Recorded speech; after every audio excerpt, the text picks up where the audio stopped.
एक समय की बात है दोस्तों। इस कहानी की लेखिका ने पूजा कुंवारी है। कहा जाना है मैडम, तेज बारिश में सड़क किनारे खड़ी सुनीता ने हाथ हिलाकर ऑटो को रुकने का इशारा किया तो ऑटो के ड्राइवर अशोक ने अपना ऑटो रोककर पूछ लिया, भैया जाना तो गांधीनगर था, लेकिन आप मुझे चौराहे तक छोड़ दीजिए। मैं आपको गांधीनगर तक छोड़ दूंगा मैडम, अशोक ने सुनीता को छोड़ दूंगा कहा।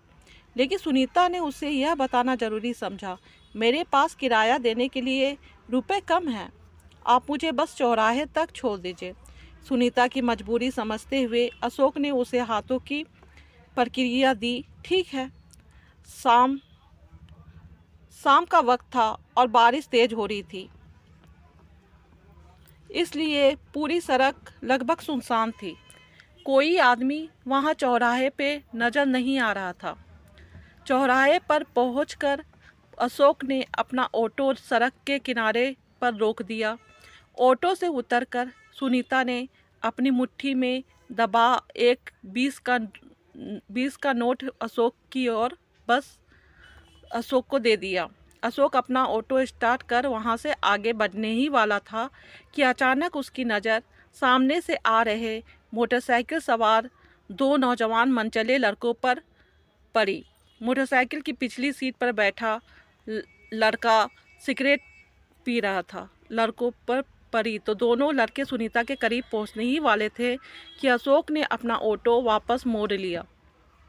मैडम, आप ऑटो पे बैठ जाइए, मैं आपको आपके घर छोड़ दूंगा, अजनबी ऑटो ड्राइवर का नाम नम्र निवेदन और सामने से आ रहे मनचले लड़कों की नीयत से आशंकित सस्ता किराया देने के लिए हाथ में ना होने के बावजूद बिना ज़्यादा सोच विचार किए अशोक के ऑटो की पिछली सीट पर बैठ गई।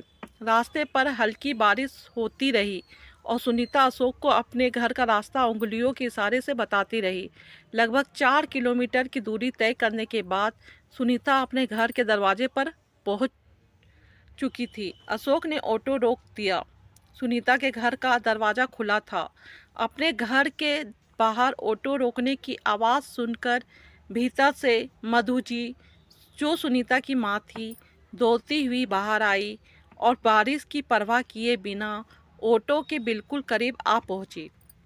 ऑटो से ऑटो ऑटो से अपनी बिटिया सुनीता पर नज़र पड़ते ही माँ जी अचानक भावुक हो उठी। बेटा, मेरा मन बहुत घबरा रहा था, तेरा फ़ोन भी नहीं लग रहा था, मेरे मोबाइल की बैटरी डिस्चार्ज हो गई थी, इसलिए मैं आपको फ़ोन नहीं कर पाई माँ।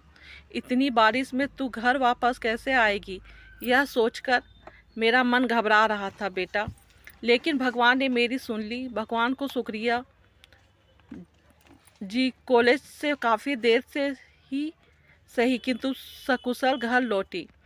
बेटी को गले लगा लिया। अपनी माँ की चिंता बखूबी समझती सुनीता ने मुस्कुराते हुए अपनी माँ के गले लग गई। आप सही कह रही हो, भगवान सबकी सुनता है। तभी तो उन्होंने इतनी बारिश में इन ऑटो वाले भैया को भेज दिया मुझे घर तक पहुंचने के लिए, वरना घबरा तो मैं भी रही थी। आज तो मेरे पास ऑटो से यहाँ तक आने के लिए किराया भी नहीं। चौराहे से पैदल ही घर तक आने वाली सुनीता ने अपनी माँ को बताया तो सुनीता की माँ मधु जी ने अशोक के सामने हाथ जोड़ लिए। ऑटो का किराया तो मैं तुम्हें दे दूंगी, लेकिन लेकिन तुमने आज जो मेरी बेटी की मदद की है उसका कर्ज मैं जीवन भर नहीं चुका पाऊंगी। एक अधेड़ उम्र की महिला को अचानक अपने सामने हाथ जोड़ खड़े देख अशोक में मधु जी को सहज महसूस कराने की कोशिश की। माता जी, ऐसी कोई बात नहीं, बेटी तो सबके घर में होती है। मैंने सिर्फ पैसेंजर समझ के नहीं बल्कि अपनी छोटी बहन समझकर इसे घर तक पहुंचाया है। मुझे किराया नहीं चाहिए। भारी बारिश में मसीहा बनकर आए हो। ऑटो ड्राइवर के शब्दों में गजब का अपनापन महसूस करती पर माँ जी के साथ साथ तभी अचानक निशब्द हो गई। लेकिन अशोक संतोष भाव से अपना तेजी से ऑटो स्टार्ट किया और वापस मुड़ गया। तो दोस्तों, इस स्टोरी को सुनकर आपकी क्या राय है, नीचे कमेंट करके हमें ज़रूर बताइएगा। धन्यवाद।